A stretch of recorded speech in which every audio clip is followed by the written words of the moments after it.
So we're delighted to have you here. So the theme, the title is Appetite for Destruction, the Role of Castle Slighting in the Middle Ages. So over to you, Richard. Thank you again. Thank you very much for the introduction, Neil. Yeah, it's really nice to be talking to the Medieval Research Centre, partly because that's where my fascination with the destruction of castles really crystallised. This was the topic of my master's dissertation, and since then it's just gathered momentum. I've done a PhD on the topic, and I'm currently trying to turn that into a book. And it's interdisciplinary in nature, so it's bringing together historical and archaeological sources to tell an interesting story. And one thing that stood out is that the sources can be a bit patchy in between. We'll go into this a bit more, but what really works well is when you've got those coinciding. And there are great moments of revelation along the way. Like, I was delighted about halfway through my PhD when I came across this particular image from a manuscript in Germany. I think it dates to about the late 14th century, possibly 15th. And that's because you don't get many images of castles being destroyed. You have contemporary depictions of them being attacked, them featuring warfare in the background and the setting of everyday life. But you don't get much of them actually being destroyed in this manner. So I use this whenever I can. And fingers crossed, it might make a very good book cover if I can agree the rights with the museum or library that holds it. So I'm going to mention quite a bit on slighting today, and that's basically a specialist term for a particular kind of destruction. So in brief, what I'll be covering is a bit about slighting, how interpretation has changed over time, what evidence we have to understand slighting, and how it was used, which is the really interesting point. And I'll be using a case study from the mid-12th century, well, mid to late, which will actually relate to Leicester, because it's a really interesting period with civil war and conflict. And Leicester is a really great example of how the historical records and the archaeological record coincide and inform each other to tell a really interesting story. With my overall work, I've got 3 research aims, and these will be detailed in the book when it eventually comes out. That's exploring what slighting is and how we can spot it at individual castle sites. Also to look at how this event impacted the owners, how it's affected their careers and their status, prestige, and what the impact was on the surrounding area as well. So the landscape and nearby towns, because the castles were very often linked to a much wider kind of setting. That can be an ornamental landscape, as at Bodiam or Kenilworth, or it can be the immediate town, as you have at Leicester and Lincoln. So what happens when the castle was destroyed? And I also want to create a framework for understanding destruction very broadly, because slighting, when I discuss it, will be about castles, but it's really something which can be applied much more broadly. Just the other day, I came across a paper from the 90s which said that Stonehenge had been slighted. I'd never come across that before. I mean, partly because there is a lot to go through when it comes to castles, so having a focus on a particular period is very helpful. But I think that this can inform lots of different areas of research. And so, very briefly, why destruction? Because it helps us understand society and the power structures that were navigated through the acts of destruction. It tells you who had power in a particular circumstance, and depending on the reasons for the destruction, who didn't have power or who was being punished and losing status. It also helps us understand how buildings and their contents were understood by contemporaries. You can look at the patterns of destruction, and it's a really interesting comparison to other situations, such as the Reformation or even iconoclasm. So I mentioned slighting, I mentioned this kind of destruction. So what is it? It is the definition I use is that's the deliberate damage of a high status structure, its associated landscape, and the contents of that building to degrade its value. So a few things here. It's not necessarily tied to castles only. As long as it's a high status structure, it's applicable. And landscapes and contents are very important because that is part of how castles were experienced and high status structures. So this can be applied to a number of different circumstances. And I've got to say, this background image of Corfe, this instance of slighting actually dates from the Civil War in the 17th century.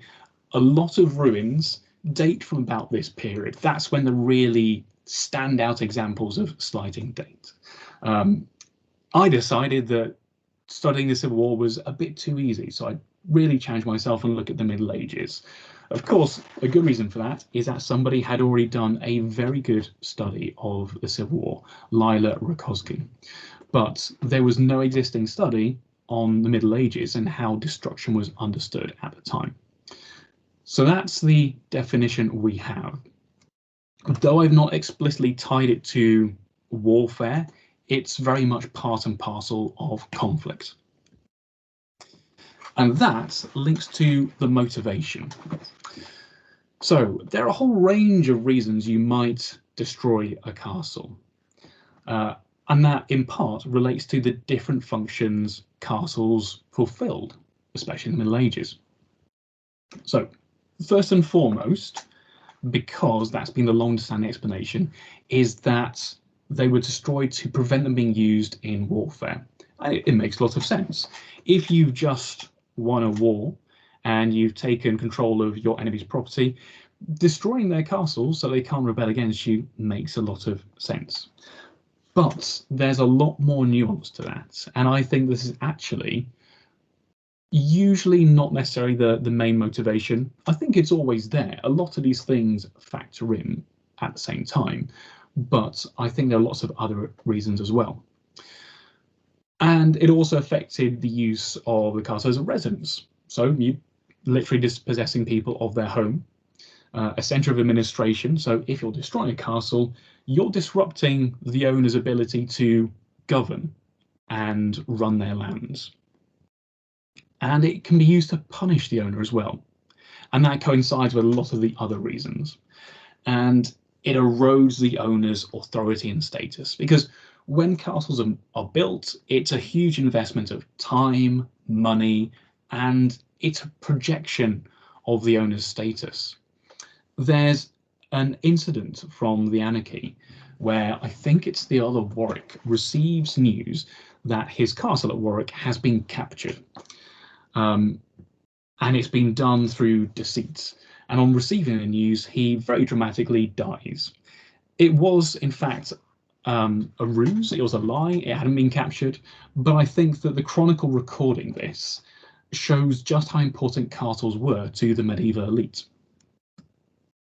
So let's have a look at what kind of evidence we're working with. You can broadly split it into historical and archaeological. So you've got documentary sources, you've got information from excavations, geophysical survey and standing buildings. And when they come together, that's when you can tell the most interesting story. So I'm taking the approach of looking at the whole of England, Wales and Scotland, right from 1066 to about 1500. The idea being that by putting together all this information, you can see what kind of patterns emerge and what comes out the other side. It also means that where the sources are incomplete or entirely silent, you can approach them in different ways. What I really like about the documentary sources is that they do give you snippets every so often, but they also exaggerate. So we have instances of castles being demolished one year and then back in use the next, and then again they're destroyed, again back in use, and so on, especially in the Anglo-Scottish Wars, actually.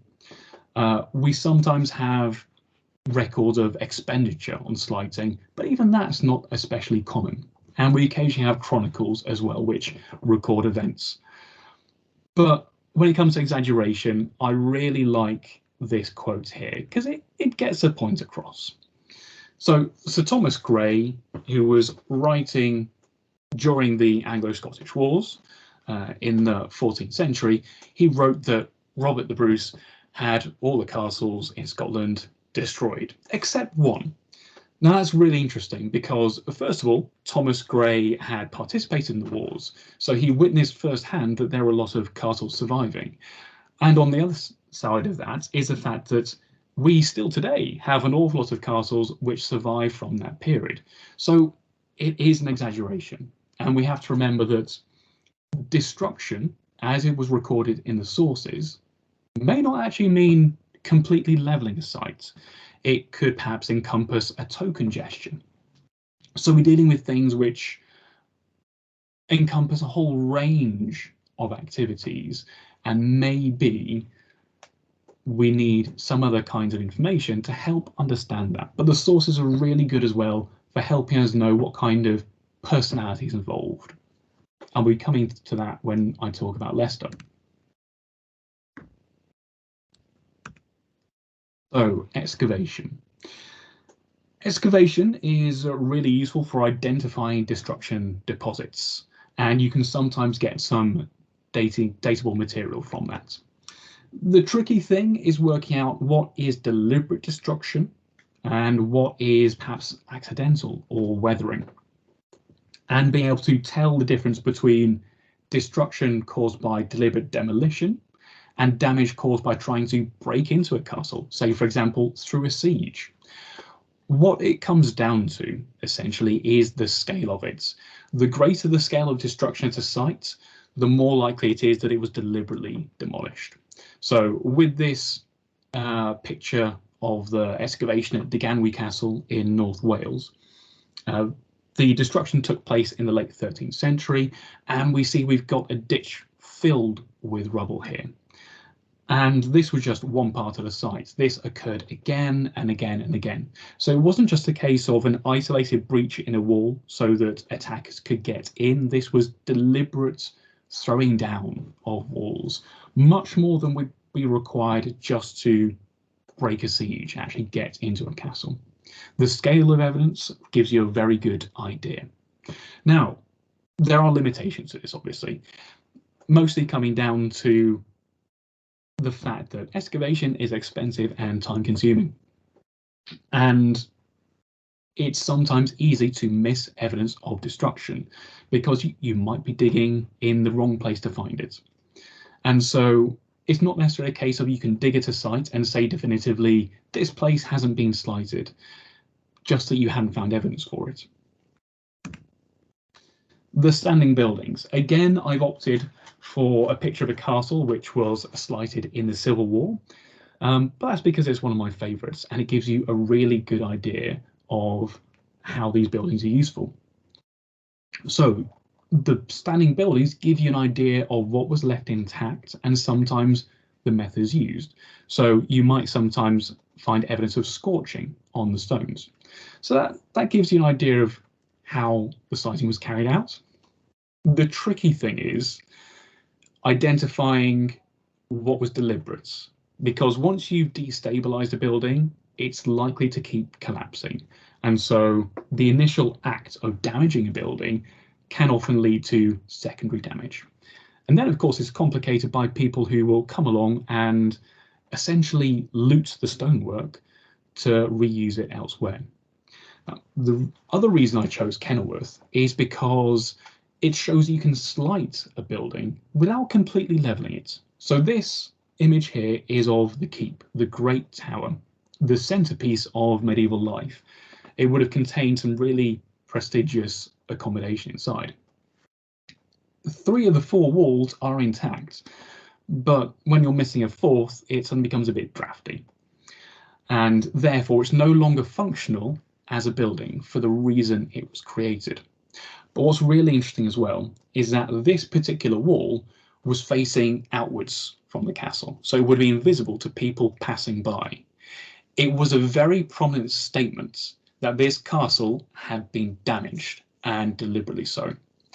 And in the context of the Civil War, it would have been clear to anyone passing by why this was and what the loyalties of the owner were. So it's a very symbolic act.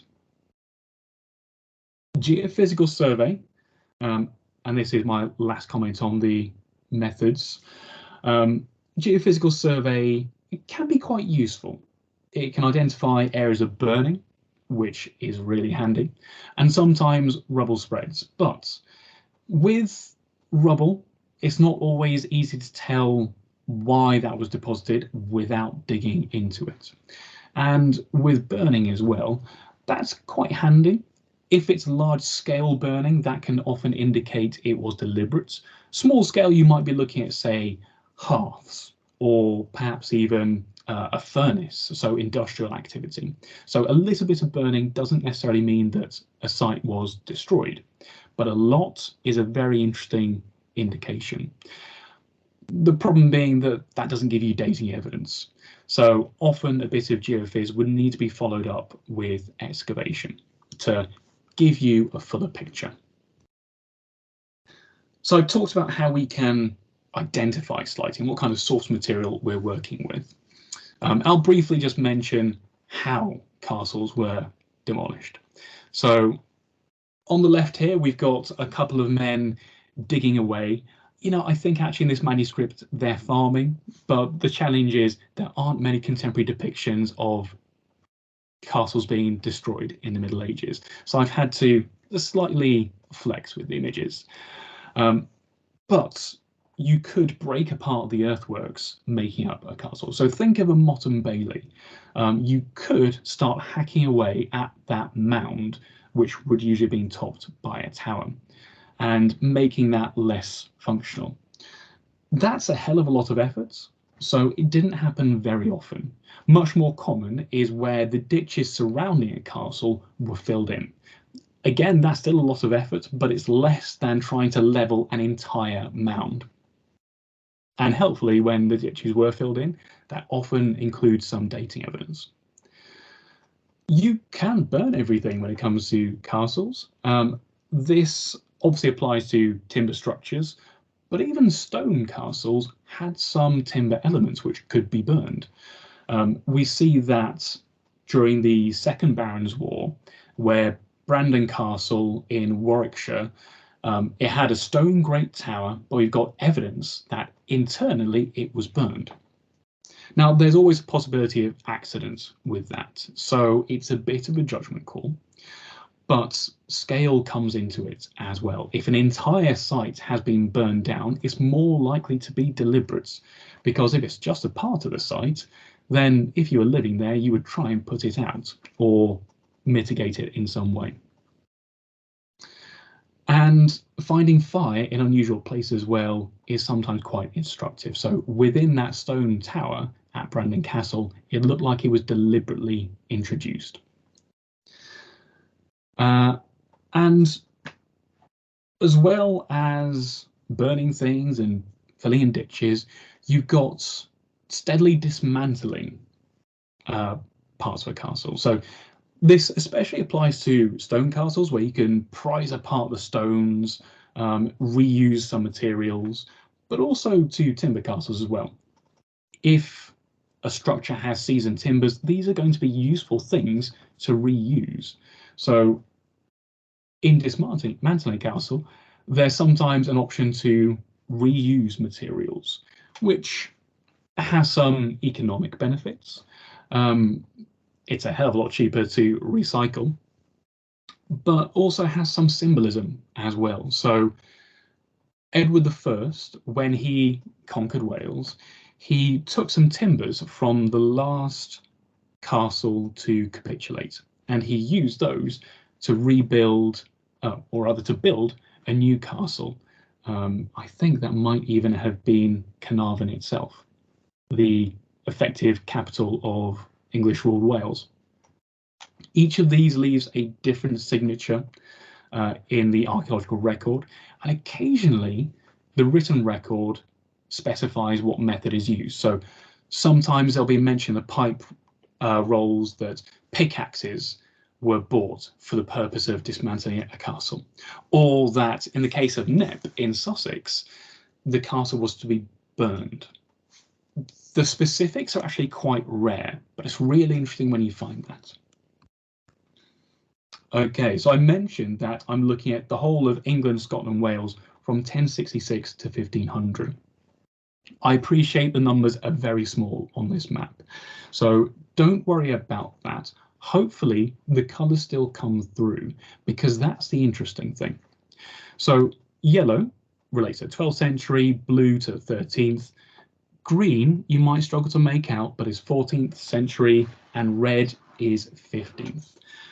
We can see some clusters here right away. So with the 12th century, it's especially clustered in southern England. That coincides with the anarchy and the rebellion of the 1170s. With the 13th century, there's much more in central England and North Wales, well, Wales as a whole actually. This coincides especially with conflict between Wales and England, and there were also periods of civil war here as well within England. Then in the 14th century, those green dots mostly cluster in Scotland. Now, I should say that this map is based on the archaeological evidence. If we're factoring in the written records as well, we'd have probably the same number again. There are 60 dots on here. And I think you'd have many more in Scotland especially, and that'll be filling in the 14th century as well, so many more green dots. And that coincides with the Anglo-Scottish Wars. Robert Bruce was especially known for his approach to destroying castles so that the English couldn't use them to exert control over the country. And then after the 14th century, it kind of starts to fade away. There isn't much going on in the 15th century. And I think that's really interesting because that coincides with the Wars of the Roses. There was a lot of civil war going on, but there's this shift away from castle slighting. I've got a couple of theories around this. It could be to do with a change in the style of warfare, preference for pitched battles over siege warfare, and it could also be linked to changing roles of castles in medieval society. They were seen as perhaps a bit old-fashioned, less prestigious, and so less of an extension of personal prestige, in which case slighting them becomes a bit less important. Those are a couple of interesting factors. I'm not going to touch on that more today because I'm going to focus on the 12th century. Now, destroying a castle is always an interesting choice. By my very rough reckoning, I would say that around 10% of the castles in England, Wales and Scotland were probably slighted in the Middle Ages. This is based on the sample of archaeological evidence, and I think that's reasonable to extend. It's a rough figure. It could be a bit higher, but I'd be surprised. It could even be a bit lower. But there are lots of castles which are very well documented and lots which are completely undocumented. And so I think there's roughly 1 in 10 chance that if you pick any random castle that it's been slighted. And this is really important because slighting comes about when someone has control over a castle and then decides to destroy it. Because they have a choice with what they do with it. They can destroy it, they can damage it in some way, or they can do something else. So say, for example, the king takes control of a castle from a rebel. He can destroy the castle, deprive the rebel of the use of it, and damage that person's prestige. There are some very good reasons for doing that.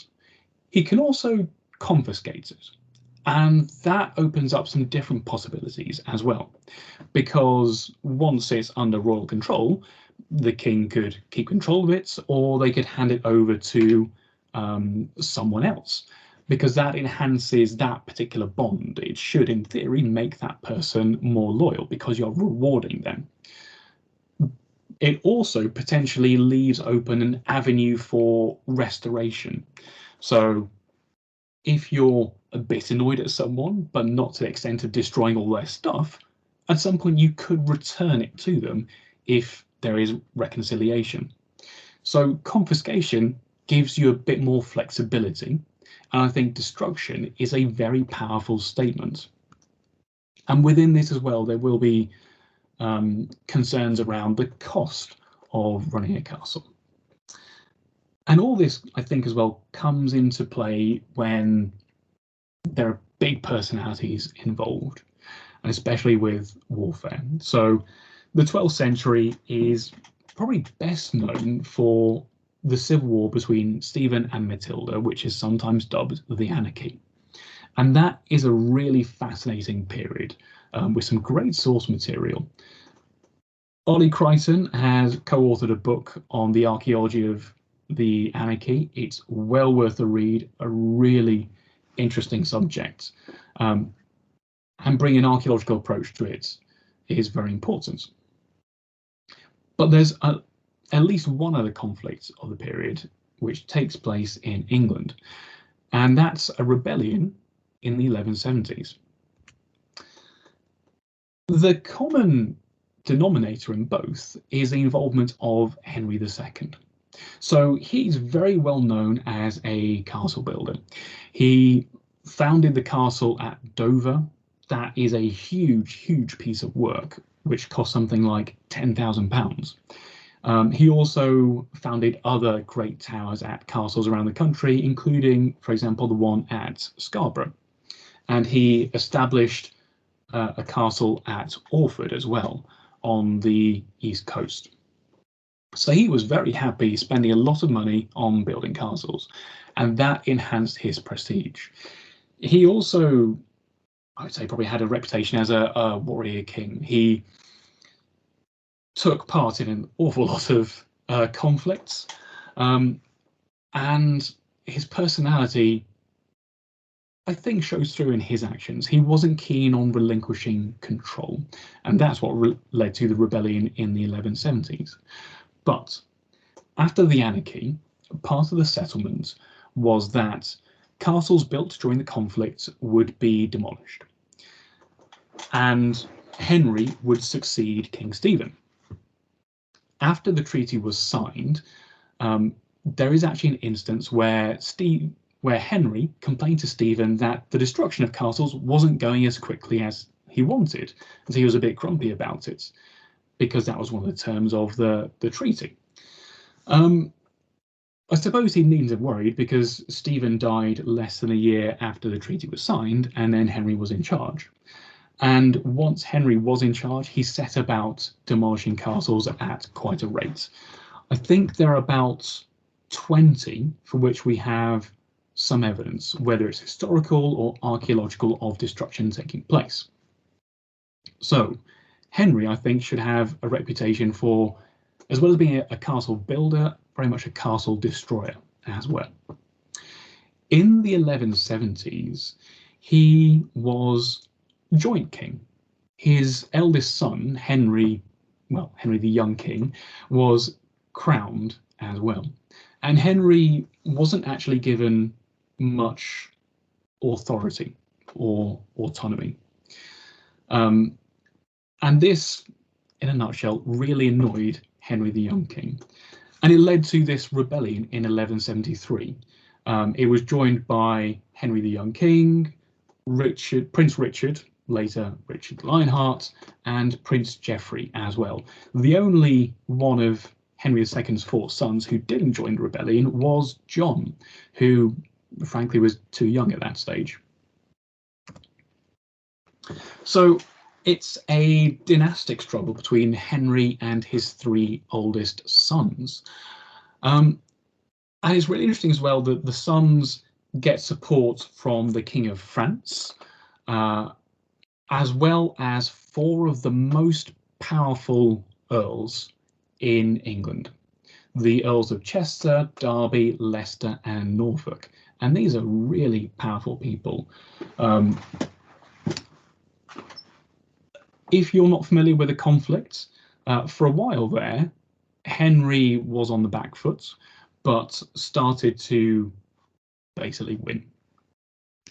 He took lots of prisoners, including the King of Scotland, William the Lion, I think he was at the time. So he was doing pretty well, and he actually captured at least 2 of the earls. And so 1174 came around, and they started agreeing to peace. And it's the Treaty of Montlouis. There were lots of stipulations, but this one is really interesting. And it's reminiscent of the terms of the settlement after the anarchy.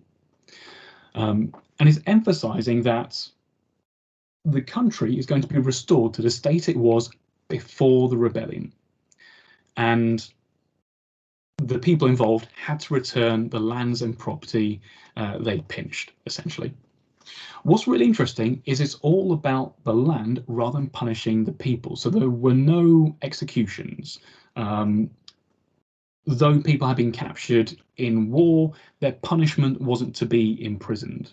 Imprisonment in the Middle Ages wasn't a punishment as such. It was more of a halfway house before the next stage, whether it was release because you'd been ransomed or execution because there was no hope.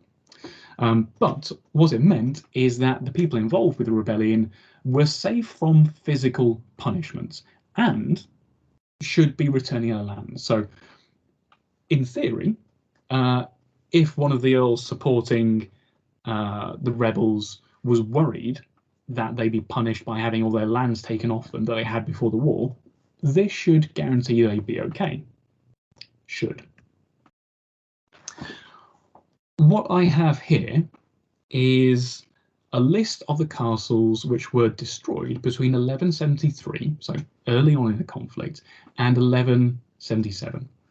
As you can see, there are quite a few there, and there's archaeological evidence to back up the destruction for a handful. I think that a lot of others would have some evidence as well. It's probably just a matter of finding time to excavate them.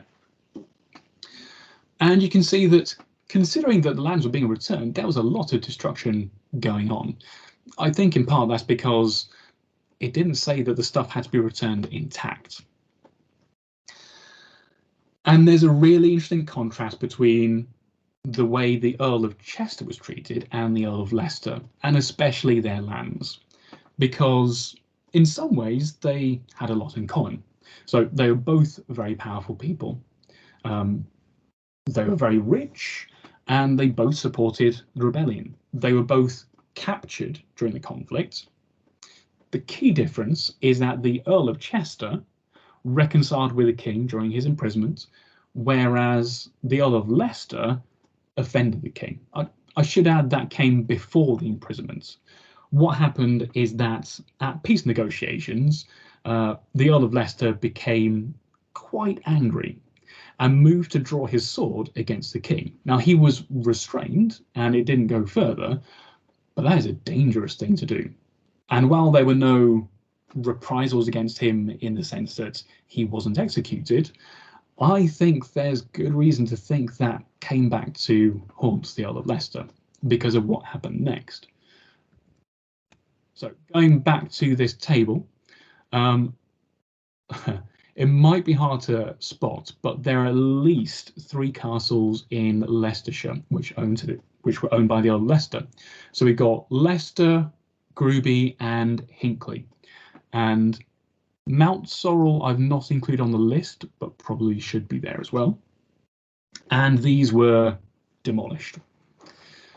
And I think that comes down to an issue of personality, and the Earl of Leicester really annoying the king. You might notice, depending how good the resolution is, that there aren't any castles in Cheshire there. So it shows that if you do appease the person with power, your stuff is less likely to be destroyed. So with the destruction of Leicester, we've got this nice combination of written record telling us what happened and archaeological evidence to back it up. So we know who was involved. We know that Henry II was the one giving the instructions. And we know that the Earl of Leicester was definitely in the doghouse. we have some records from the pipe rolls. Now, these are royal records documenting expenditure. And at one point, it's about 1174, I think it is, there's expenditure on the destruction of the castle and town wall at Leicester. And that's really interesting. It doesn't often extend to the town walls. It's not a huge amount. I think it's maybe about 20 shillings from what I remember, but it's certainly not very much. So the act of destroying something seems not to be terribly expensive, especially if you compare it to building. But we also have the castle coming back into use afterwards. So though the castle was destroyed in the 1170s, we know it was back in use in the following centuries. So an important question is, to what extent was it slighted? Was it a token gesture? Is that why it was inexpensive? Was it one particular part of the castle? Or was it utterly complete and then just rebuilt later? It seems not to have been that last option, but we've turned to archaeology to get a hint of what was going on. So it's an area which has been redeveloped and built over the centuries, so it's not easy to get much excavation there. What I've got here is a cross-section from an excavation in the 1930s, and it was essentially a rescue excavation taking place because there was some development going on.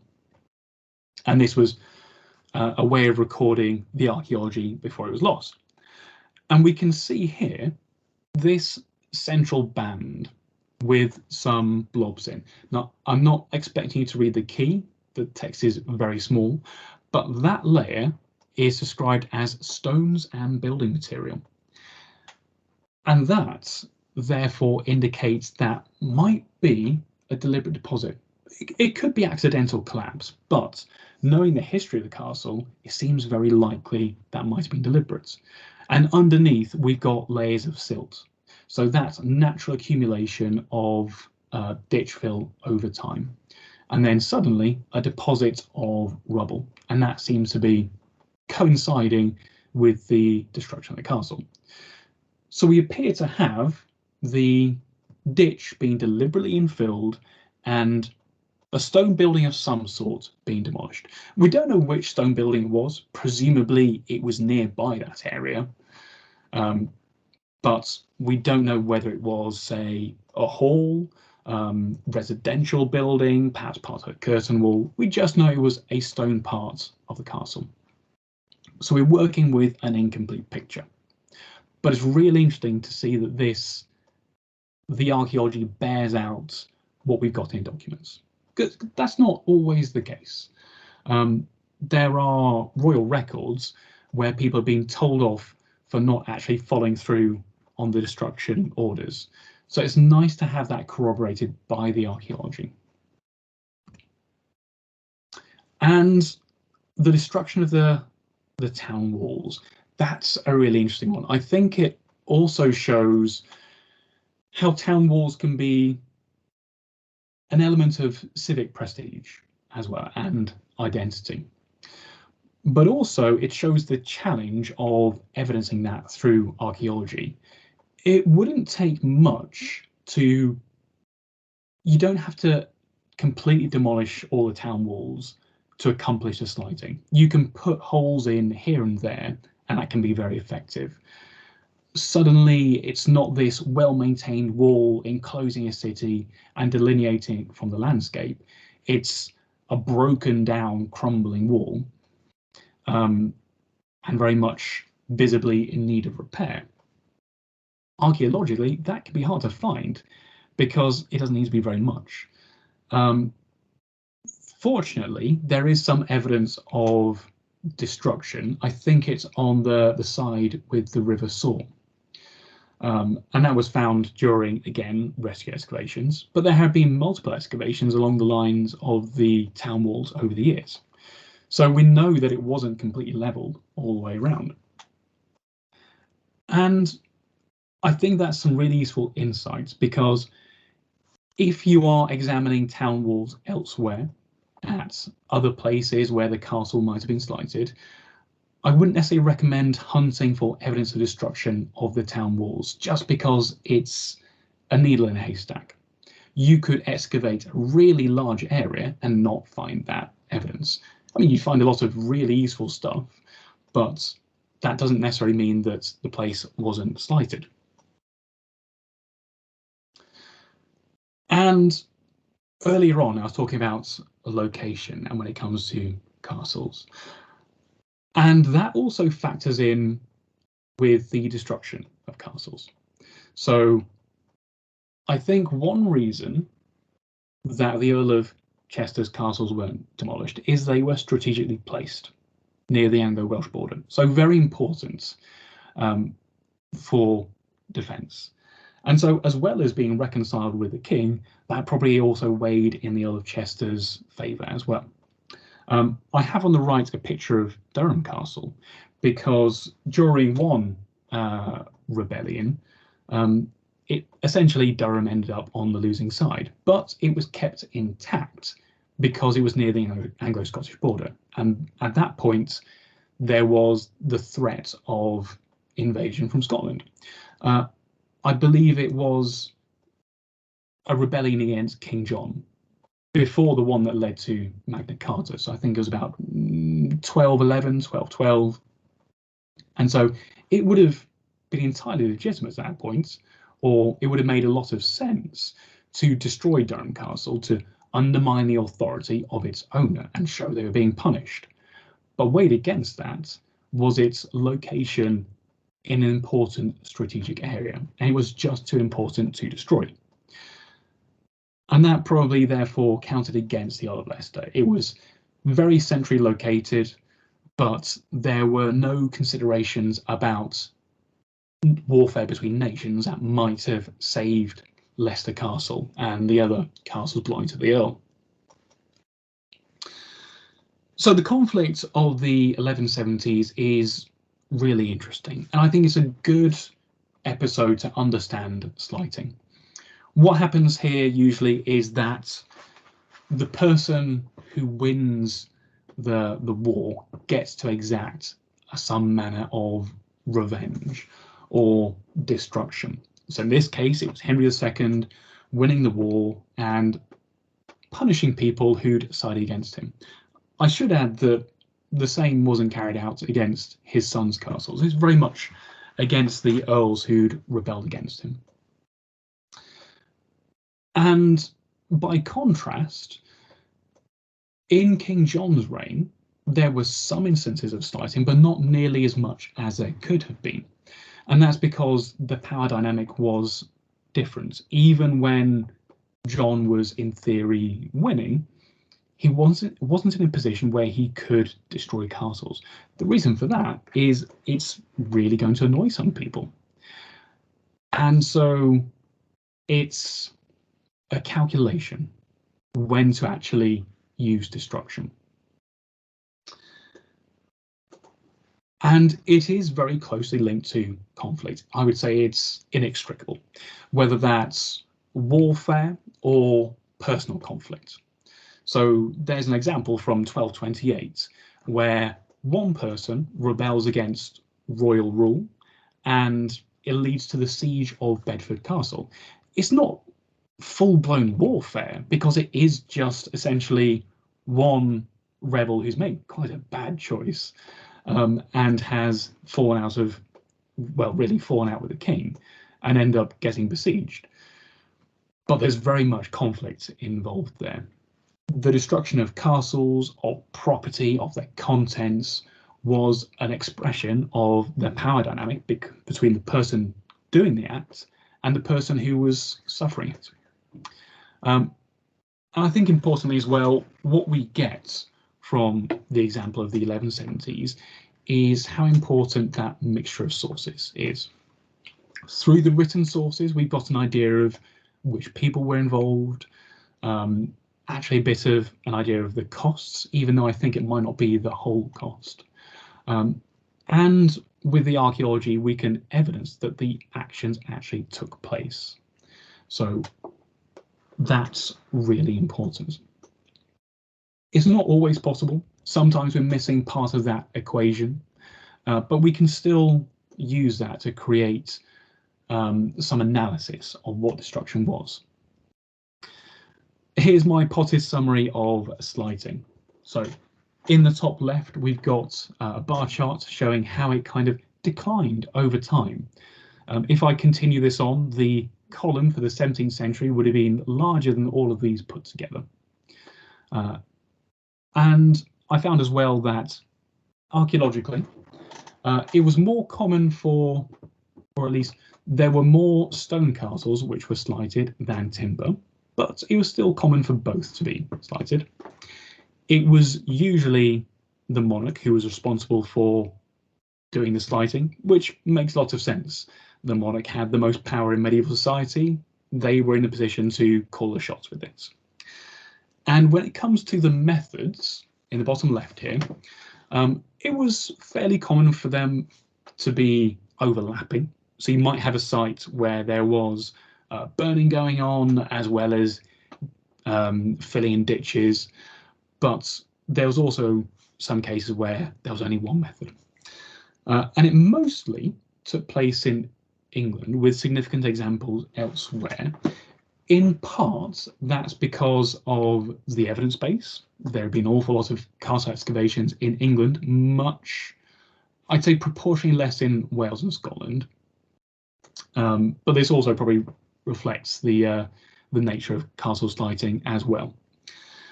And the afterlife of the castle after it was slighted, I think, is really interesting. I've not really touched on that, but destruction wasn't the end. So about half of the time, it continued in use one way or another, whether it was repaired, renovated, or the damage wasn't that bad. It continued in use. And nearly half the time, the site was completely abandoned. So it gives you an idea of just how different it could be and the processes involved. Destruction could involve completely leveling a site, or it could be a token gesture, like knocking down battlements. And finally, what comes next with this? So I've been thinking about the topic of slighting since about 2010, and that's not going to change anytime soon. I am developing this into a book which will be published with Liverpool University Press. I don't have a newsletter where you can find out more about that, so I'd recommend finding me on social media somewhere, because when it does come round in a couple of years, I will be shouting about it quite a lot. And finally, I think there's scope for more field work as well. Because as I mentioned before, there are lots of different methods to understanding this. Excavation, I think, has an awful lot to tell us, but is definitely time consuming and expensive. Geophysical survey, I think, can perhaps repay a lot, especially in cases where burning might have been used. So I led a project at Knepp Castle in Sussex, and that's a case where we've got a record saying the site was burned. Again, the method is quite rare. And we carried out geophysical survey to see if the orders were followed. It was King John, and sometimes his orders were completely ignored. On the results of our survey, all I can say is it appears the site wasn't burned. I can't say for sure it wasn't slighted, but it wasn't done in the way he specified. So there's more to learn there, and that's going to apply to sites up and down the country. You saw from the table earlier, talking about the rebellion of the 1170s, just how many of those sites where there's documented slighting haven't provided archaeological evidence for that. Now, some of those have been excavated, but just there's been no evidence of slighting. Some of those won't have been excavated at all. So there's so much more which can be found. I think as well there's potential for looking at how materials from castles were reused. What happens to the stone from these sites? Because it's a valuable resource bound up with symbolism. Where did it end up? And I think that would have some resonance with the dissolution as well. So again, trying to find parallels with other periods. I hope you found this talk interesting. Slighting and deliberate destruction is something I find endlessly fascinating, with so many people and conflicts and sites involved. There's always, I think, something else to find out. Thank you ever so much indeed.